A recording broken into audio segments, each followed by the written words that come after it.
we have a weak prime minister who's lost control of everything. He's lost control of the borders, lost control of immigration, and lost control of spending.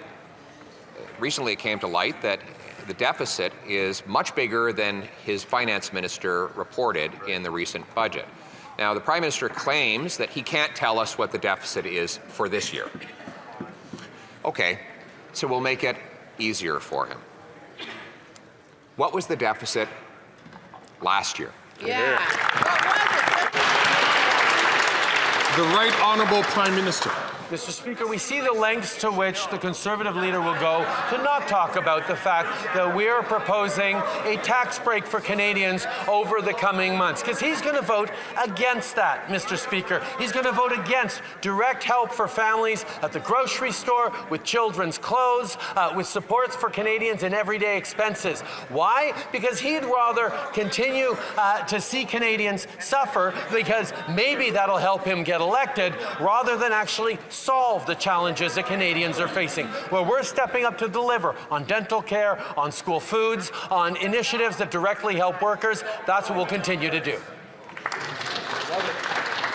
To show how weak he is, he actually has to read a script just to talk about his tiny 2-month tax break. My question a moment ago, though, was about the deficit. He admits that deficits contribute to inflation. We now have reports from the Parliamentary Budget Officer that he appointed showing that the deficit is far bigger than he advertised in his last budget. So once again, I'll ask slowly, what was Canada's federal deficit last year? The Right Honourable Prime Minister. Speaker, I'll take no lessons from someone who stays up late every night rehearsing his little performances in the mirror. The fact, Mr. Speaker, is we're continuing to step up for Canadians because we have the lowest deficit in the G7. We have the best debt-to-GDP ratio and are projected to have the strongest growth in the G7 ahead of the United States next year. These are things that we've done because we've been investing not just in Canadians and support for them, but also in drawing in global investment. Third largest foreign direct investment in the world last year, Mr. Speaker. People investing in Canada because they believe in Canadians. Why doesn't the Leader of the Opposition believe in Canadians? The Honourable Leader of the Opposition. I know the Prime Minister said that he'll leave the economy to bankers.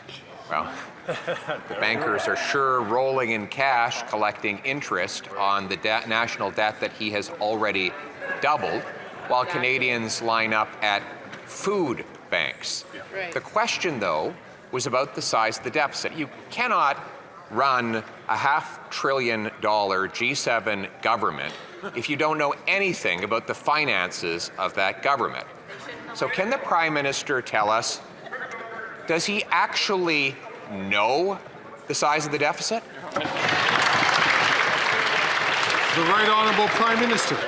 Mr. Speaker, what we are focused on is delivering for Canadians, is being there to recognize that Canadians need support now as we build a stronger future for them. That's why we're drawing in global investment to a higher rate than just about any other country per capita in the G20. We are delivering things that make a real difference in Canadians' lives, like dental care, like a school food program, like more spaces in childcare at $10 a day, like a tax break for the next two months, like direct support for workers. All things, Mr. Speaker, that the Conservatives are voting against because they care more about themselves than they do about Canadians. That's right.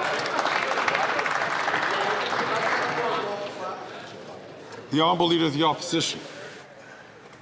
Mr. Speaker, he doesn't know.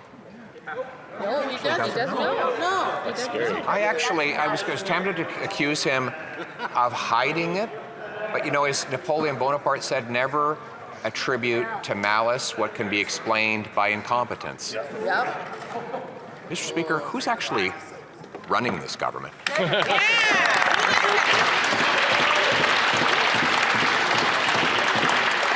Right Honourable Prime Minister. Speaker, while the Leader of the Opposition continues to focus on me, I'm going to stay focused on delivering for Canadians, delivering a tax break for the next few months that will help Canadians with the cost of everything, deliver on supports for workers, deliver on supports for seniors, deliver on supports for youth.